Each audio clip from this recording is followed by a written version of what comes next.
Hi everybody, it's great to be back here again. Tomorrow is Friday and let's get down to our Torah lesson for the week, for Shabbat. This week we have an amazing portion as usual. Of course it's very special. We have a tremendous privilege of being here. As I talk, I'm looking across these mountains again. They're mentioned so many times in the Torah, right? These beautiful mountains of the blessing and the curse.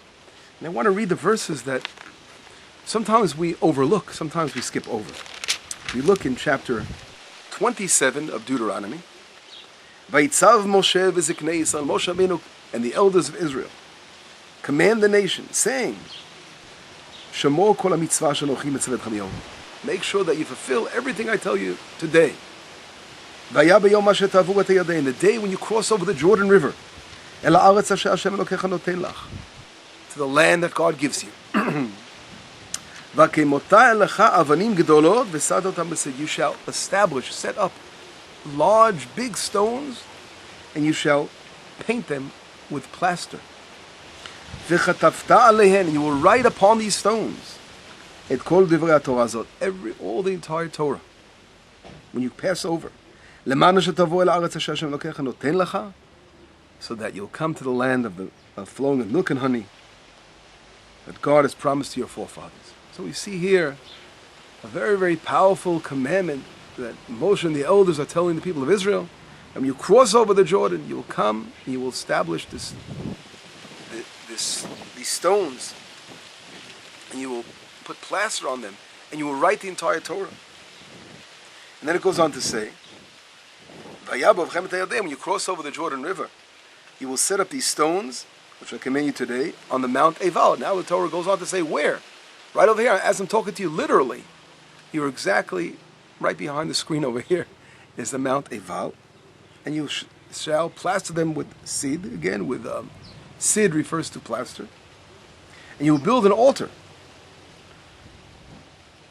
where you will not allow to wave iron on the stones.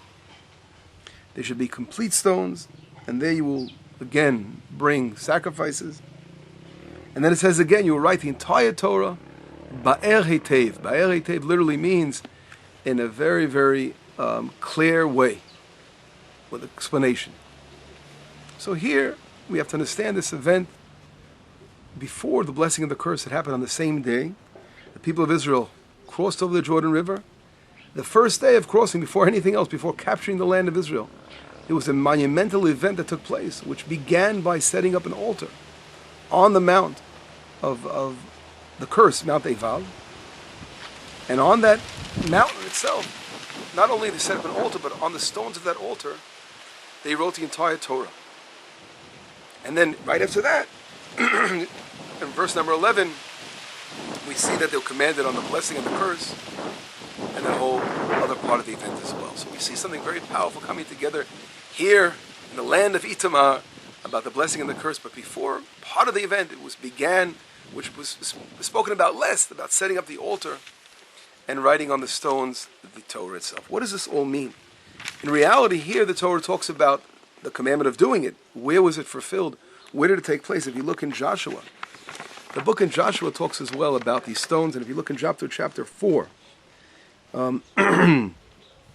we see in verse number 2, and God says to Joshua, saying, take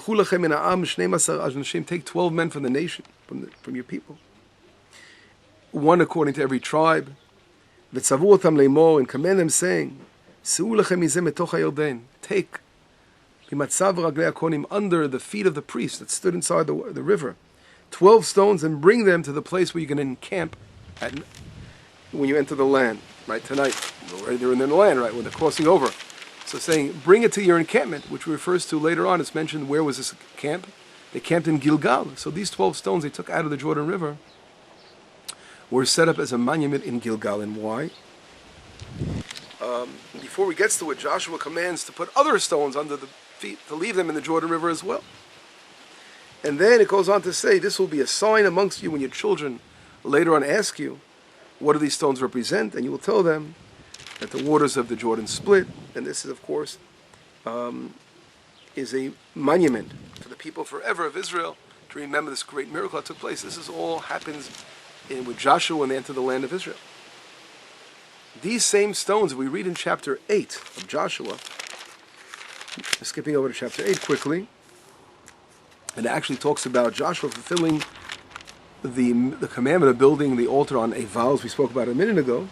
And it says in verse number 30, Az yivnei Yoshua mizbeach LaHashem Elokei Yisrael. Then Joshua built an altar for Hashem on the Mount Eval, just like he was commanded by Moshe Rabbeinu and to build it. And they wrote again, Kakatu b'Torah Moshe, just like it's written, in the book of Moshe Rabbeinu. And then it goes on to say in verse number 32, and they wrote the entire Torah on these stones. Now, these same stones, we know that they came from the Jordan River. They were brought all the way up to Mount Eval. There they assembled the altar. They wrote the Torah on these stones, and then they brought the stones back to their encampment at Gilgal as well. So it's an amazing event itself. And one of the greatest, archaeological findings of our time, the present day, actually has been this altar. This altar has been discovered, and I had the privilege of actually visiting the site many, many years ago when the archaeologist by the name of Adam Zaltal was actually digging, revealing the site, and they proved beyond any doubt that this was the site of the altar, and they found the ancient altar of Joshua. As a matter of fact, the site of the altar they found a huge altar, that the ash within the altar itself represents kosher animals, proving that this was the site of the altar itself. It also shows certain pot seals made out of pottery that they were only found in Egypt. So when the people of Israel left Egypt, they took the spoils with them. They fell out of their pockets. So this all proved beyond a shadow of a doubt we're dealing with the altar. But the question that we have to understand over here in this lesson, I want to focus on is why was the Torah had to be written on the stones over here? What was the message behind writing the Torah on the stones? In order to understand this concept, and why on stone, we know we have a Jewish law. Our custom is to write the Torah on parchment, from animal skin, kosher animals. What was it? What was the special meaning behind writing it on stones? And at this special time of entering the land of Israel, it had to be written on stones. So in order to understand a little more, we have to realize that writing the Torah on stones didn't begin with Joshua. It really began before Joshua, Moshe Rabbeinu, with Moses. Moshe Rabbeinu, our rabbis teach us, before he passed away, 36 days before the beginning of the book of Deuteronomy, the whole book takes place in 36 days, Moshe Rabbeinu actually writes a Torah scroll. He writes the entire Torah when he was standing in the land of Moab, across the Jordan, the other side of the Jordan. And there the Torah is written by Moses in 70 languages. Yes, believe it or not, he writes the Torah in 70 languages. And why in 70 languages? We have to understand this concept. Why? Because obviously it had a message to do with the 70 nations. Joshua follows suit, and we are told that he writes the Torah here on these rocks in 70 languages. And this we learn out from the word mentioned out of this week's portion, Ba'er Heitev, a very, very clear explanation, meaning it was clarified in every language as well. But if we look at the fact of Torah being written on stones, it didn't begin not with Joshua and not with Moshe and Moab. But Moshe Rabbeinu, when we received the tablets, God sent us the Torah. Before they were broken, tablets written by God, of course, written on stone. And then later on they were broken. Moshe Rabbeinu took other tablets out of stone and wrote the commandments. So we see that the concept of writing Torah on stone is a powerful thing mentioned in Judaism a few good times. What is all the meaning? What is the deep meaning behind this? To understand a little bit more about it and to sort of put it all together, if we look at the words of the Talmud in the Tractate of Sotah, it's a small Talmudic passage that brings down a discourse, a discussion between two great giants of Torah, Rabbi Yehuda Bar Ilai, talking about, again, after the destruction of the Second Temple period, the Tanaim, and Rabbi Shimon Bar Yochai, the famous author of the Zohar Kadosh, Rabbi Shimon Bar Yochai, Rabbi Simon, and they're discussing how was the Torah written on the stones in this week's portion. They want to discuss that whole issue. And Rabbi Yehuda comes and says something very interesting. He says, well, the Torah was written down on the stone, and then it was plastered. As we see, it's mentioned, we read about the verses talking about plaster.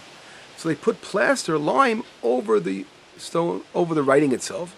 Apparently they were able to see something through. They were able to recognize that there was letters underneath there, but it was hard to see them.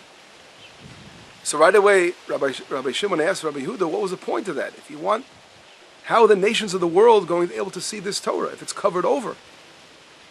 So he said, well, God gave wisdom to the nations to bring special scribes that were able to peel off the layers of lime and reveal the letters underneath, and then they brought those letters with them. But unfortunately, they didn't learn from the Torah, and that's what caused their destruction. Because we see eventually the land of Israel was captured by Israel again, and all the nations who fought against Israel were destroyed, except only the Givonim. And the Girgashi, which says that ran away to Africa. But Rabbi Simon has a different opinion. He says that the writing on the stones is written very, very clear for everyone to see. And then he says something very interesting. He says after the writing the entire Torah, on the bottom of this large stone there was a verse that was written again, emphasized, a certain verse which we read about in the portion of Shoftim a couple of weeks ago. And I'd like to read this verse to you. This verse has a very powerful message. What does the verse say that was written? He says like this.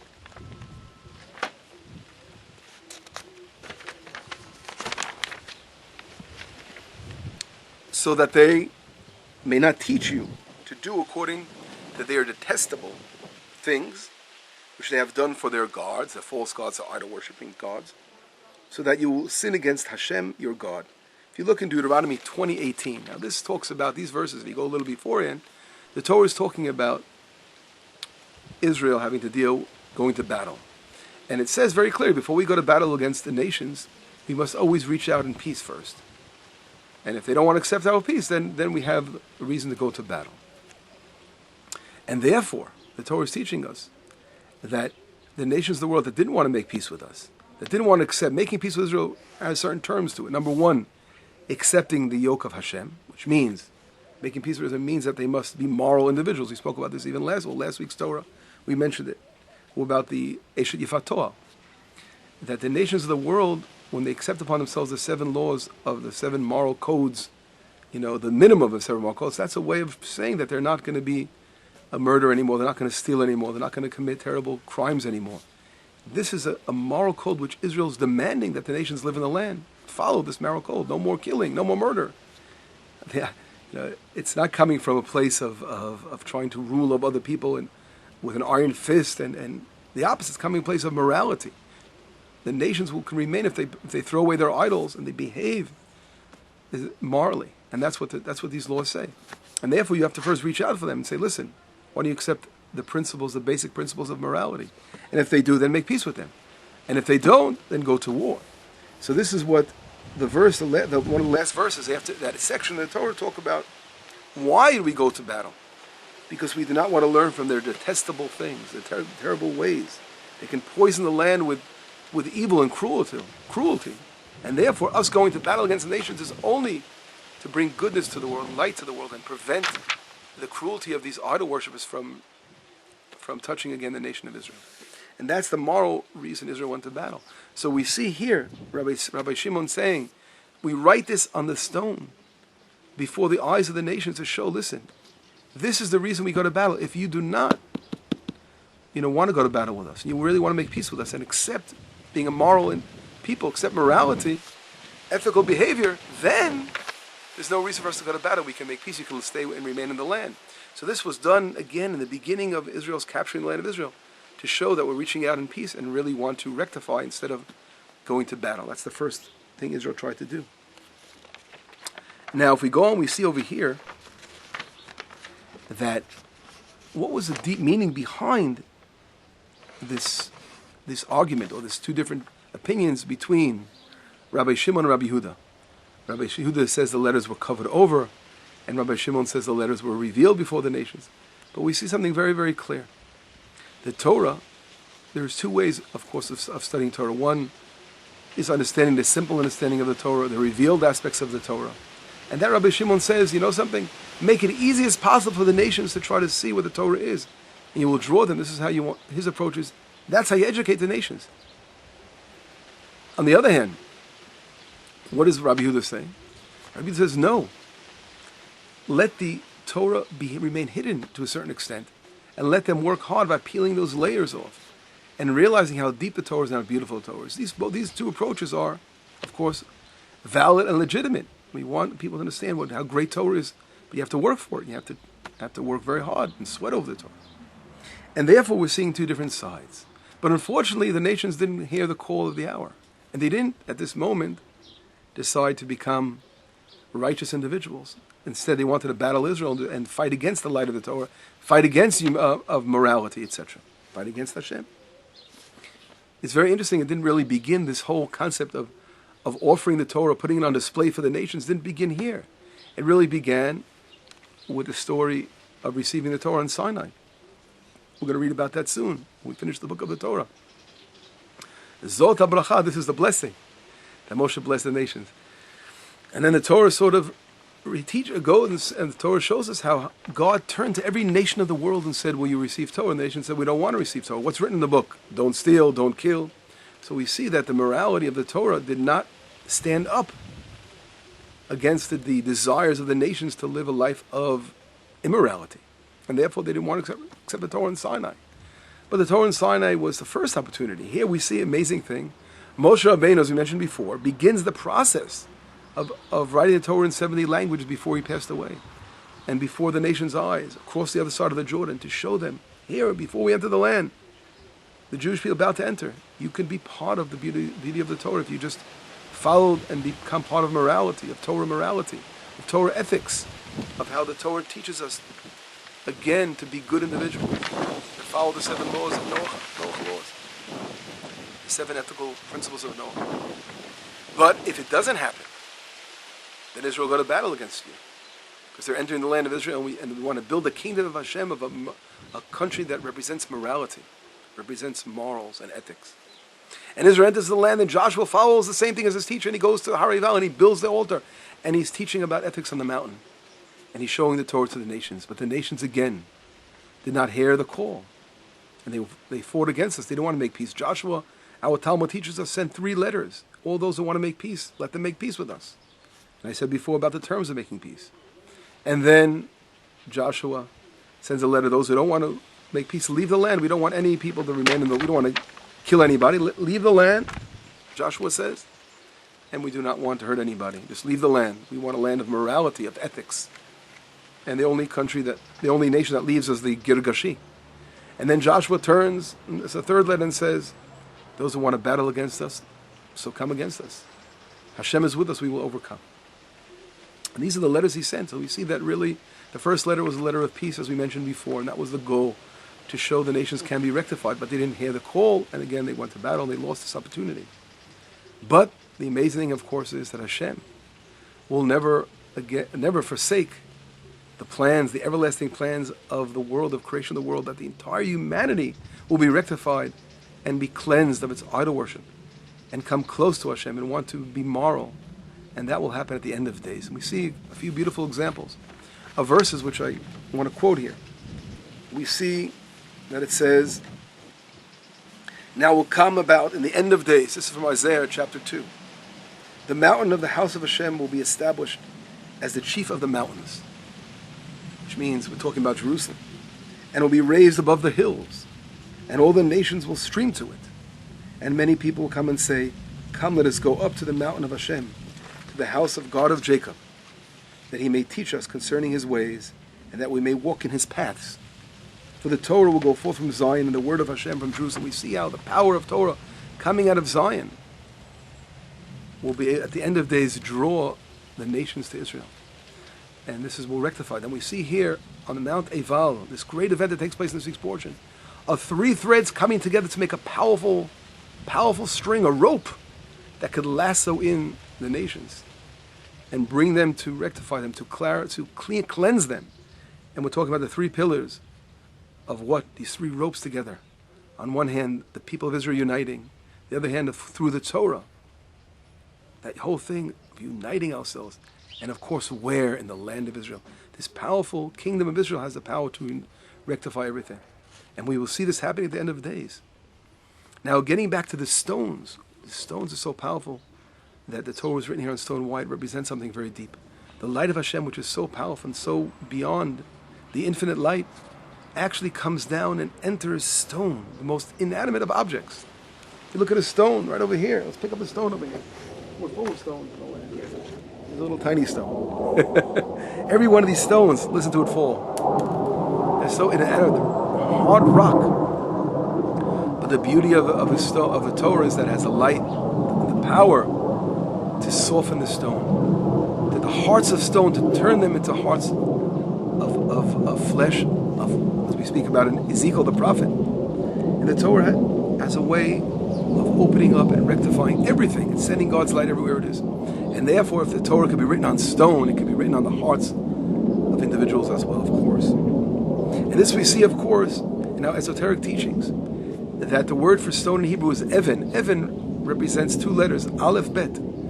Aleph Bet is the alphabet. All the letters of the Torah are written, of course, in Hebrew letters of the alphabet. And Nun, the third letter, is of Nun, the letter Nun, which in the numerical value of 50 represents the 50 gates of understanding. And through studying Torah, the letters of the Torah, which are the stones, the gates of understanding will be opened. In addition, Ava, Evan means Abba, father, or Ima, mother, and Ben refers to the child. And therefore, the parents of the children, this is the whole concept of Evan. What does that mean? That when we study Torah, we give it over for generations, so that it will be a link for all generations to come. This is why Jacob, when he lay down, before he left Israel, he lay down on the stones to connect himself to his father and his grandfather, going back to the previous generations. And this is what stone is. Stone represents an everlastingness. We see it many times. It's something that's why it's used as a monument. All these powerful messages are within stone. And it says in another beautiful verse, it says in Psalms, if we look in Psalms, it says like this, Psalms 102, "You will arise and have compassion on Zion, for it is time to be gracious to her. For the appointed time has come. For thy servants take pleasure in her stones and favor in dust," which means, here we learn about the servants, those who love Hashem and worship God, take pleasure in the stones of the land and the dust of the land of Israel. And this is what our rabbis teach us. When the rabbis moved to Israel, they would literally finally enter the land. They would turn themselves over and kiss the land of Israel and the stones and the dust of the land of Israel. As great happiness, they've come home and they're connected to the dust of the land. And all these messages, of course, all connect to what we spoke about, why the altar was built on Har Eival and what the whole stone concept represents. And this, you can end with the verse in Zechariah saying, "Thus says the Lord of hosts, in those days 10 men from all the nations will grasp the garment of a Jew, saying, let us go with you, for we have heard that God is with you." Which means, in Zechariah, we learn about at the end of days the nations will come to Israel and want to learn Torah from us. This is happening now in the world. This is an awakening. It's happening all over the world. Because the third time, there will be a rectification. 2 times it wasn't succeeded. Israel went to battle in the land of Israel. And now today, the third time, true peace will come to the land. And the true acceptance of morality and the goals and the principles of the Torah puts out for all of humanity to rectify and to be close to Hashem. This is a process that we are now entering. And we should all be happy to be part of it. And let us all take part in this amazing process. Shabbat Shalom, Besorot Tovot, Yeshuot V'Nechamot.